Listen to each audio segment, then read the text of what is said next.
Day 2 in Goa. మార్నింగే లేచి fresh అయిపోయి అలా దగ్గరలో ఉన్న మిరామర్ బీచ్కి వచ్చేసాం.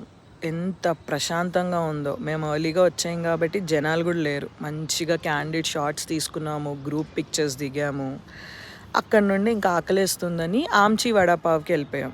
టూ గుడ్ ఉండే వడాపావ్ అయితే. పక్కనే చిన్న స్ట్రీట్ షాపింగ్ చేసుకొని షెల్స్ కలెక్ట్ చేద్దామని చెప్పి దగ్గరలో ఉన్న సీ షెల్స్ బీచ్కి వెళ్ళాం. అస్సలు ఈ బీచ్ ఉందండి, అద్దరిపోయింది. ఆ కోరల్స్ చూసారా, అవన్నీ ప్యూర్ కోరల్స్ అండి. ఈ బీచ్ చాలా ఖాళీగా కూడా ఉండే. సో మంచిగా టైం తీసుకొని కూర్చొని ఫొటోస్ తీసుకొని వీడియోస్ తీసుకొని నేనైతే రకరకాల సీషెల్స్ కలెక్ట్ చేశానండి. మా బుడ్డదానికి ఇద్దాము, అదేదో ఒకటి ఆర్ట్ వర్క్ చేస్తూ ఉంటుంది కదా అని చెప్పి. ఇక్కడ కొంచెం సేపు స్పెండ్ చేసి మళ్ళీ రూమ్కి వెళ్ళిపోయాం. ఎందుకంటే లంచ్కి ఒక ఫేమస్ ప్లేస్కి వెళ్తున్నాం. ఆ ప్లేసే బాబ్చెక్. ఈ ప్లేస్ ఎంత ఫేమస్ అంటే దీనికి ముందు రోజే అపాయింట్మెంట్ తీసుకొని రావాలన్నమాట. ఇక్కడ ఓన్లీ 26 పీపుల్కి సీటింగ్ ఉంటుంది. చాలా చిన్న ప్లేస్ అయినా అప్పటికప్పుడు ఆ పాట్స్లో కుక్ చేసి మాకు ఇస్తాడనమాట.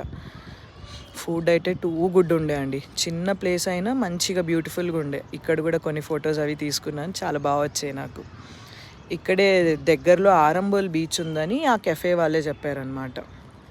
ఆరంబోల్ బీచ్కి వెళ్ళిపోయి కొంచెం స్ట్రీట్ షాపింగ్ చేశాను. కొంచెం కాదు, నేనైతే మేజర్ స్ట్రీట్ షాపింగ్ ఇక్కడే చేశాను. ఇక్కడనే సన్సెట్ వ్యూ కూడా బాగుంది అని చెప్పి ఆరంబోల్ బీచ్లో బాగుంటుంది అని చెప్పారని సన్సెట్ కూడా చూసేసాం. సన్సెట్ అయితే అద్దరిపోయిందండి.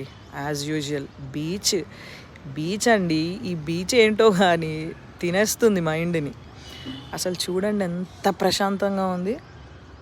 ఇంకా బీచ్ అది ఎక్స్ప్లోర్ చేసుకొని అక్కడ నుండి టికీటీ అని very famous pub in Goa, అక్కడికి వెళ్ళిపోయాం డిన్నర్ చేసుకుందాం అని చెప్పి. సో పబ్కి వెళ్ళిపోయి కాస్త చిల్ అయ్యి డిన్నర్ చేసుకొని రూమ్కి వెళ్ళాం.